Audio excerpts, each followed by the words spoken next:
Hello and welcome to this week's Runescape news, including quest improvements and mobile finally being playable on some newer devices. Whenever you're ready, grab your cup of tea, sit back, relax, and enjoy.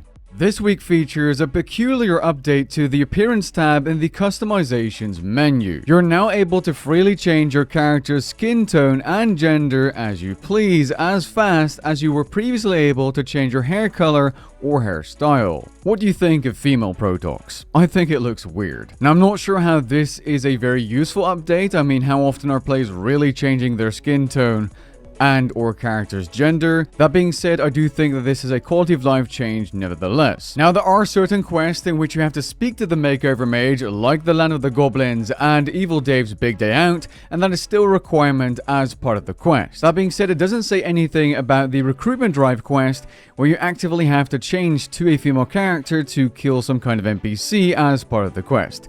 That is now easier thanks to this quality of life update. Since we are on the topic of quest improvements, ModStu's quest changes to over 40 quests is in the live game right now.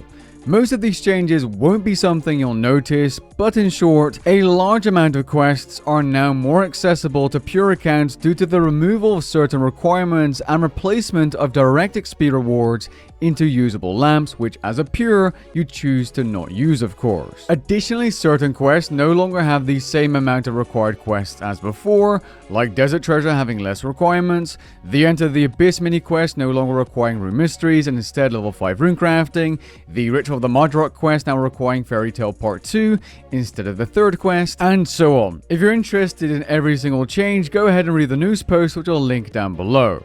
Now, for accounts that have completed the majority of these quests, it doesn't change anything for you unless you're planning on creating a new account. Now, over the past 2 weeks, I've been getting a bunch of messages on Discord and Instagram from mobile-only players not being able to log in and play RuneScape due to their new device not being compatible with RuneScape yet. Well, for those of you with a Snapdragon 8 Gen 3 device, like the S24 Ultra, you should now be able to access the game as expected without issues. And this is an important fix because players are buying a powerful device to play RuneScape 3 on mobile. Back in 2022, Mod Mike mentioned that 1/3 of the RuneScape 3 player base plays on mobile at least every single day.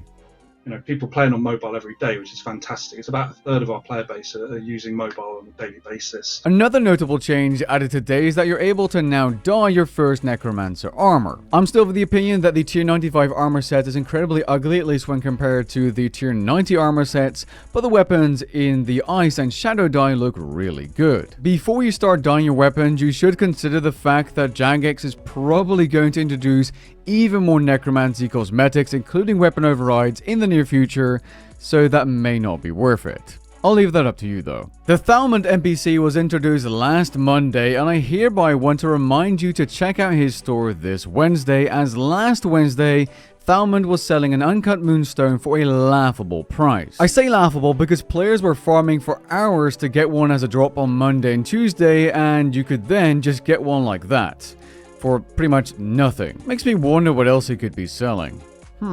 For those interested, he sits next to Killy all Wednesday, and his stock is player instant, so you don't need to worry about other players buying your stock beforehand. With that being said, we've come to the end of this rather short news video. Good luck on your double XP grind, and don't forget to use your double XP tokens wisely. For some tips on how to spend your double XP tokens, check out my last video. Catch you guys in the next one. Peace.